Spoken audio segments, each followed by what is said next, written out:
Hi, this is Dr. Prashant Kumar here. We are here to discuss three things: fracture distal of radius, most commonly called as Colles fracture, hematoma block, and reduction technique. We are presented with a 62-year female history of fall or outstretched hand. You can see dinner fork deformity. As you know, the Colles fracture is having a 6 components: impaction, dorsal tilt, dorsal shift, lateral tilt, lateral shift, and supination. We have to reduce so that all the deformities has to be corrected.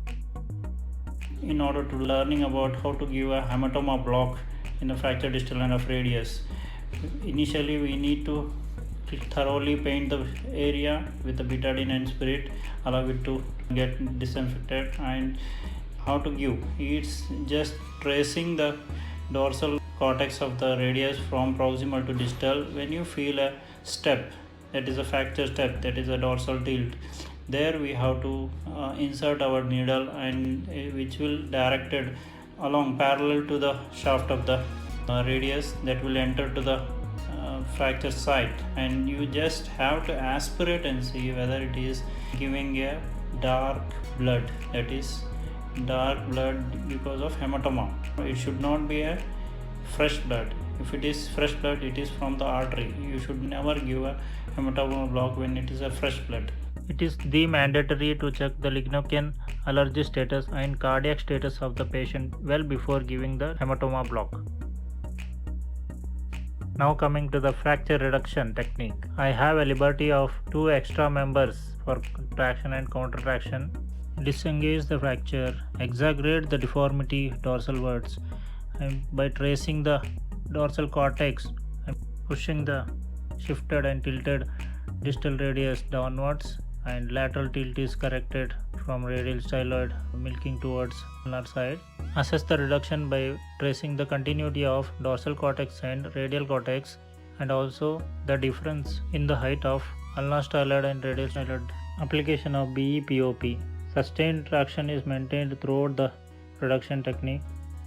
Applying the cast pad, taking a 15 cm POP. Friends, video is made specifically for practical technicalities. More videos will be coming for distal radius fracture fixation in the serial manner. It is just kept below the knuckles, avoiding the knuckles to be covered, and it just to be folded, has to be covered under cotton. So gently apply, not to be very high pressured.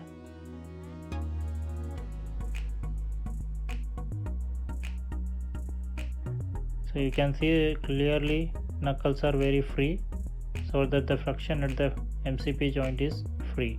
Elastic bandage called Osteomol. Just roll, use of adequate pressure. Now coming to the POP molding.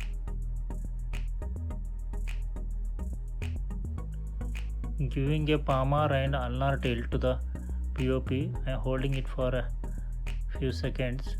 Avoid giving hyperpalmar flexion, which may cause median nerve irritation. As already we have reduced the fracture, there is no need to give a hyperflexion or a severe ulnar tilt. MCP joint are free, thumb is free, there is no constriction pressure. You should also see for palmar arch.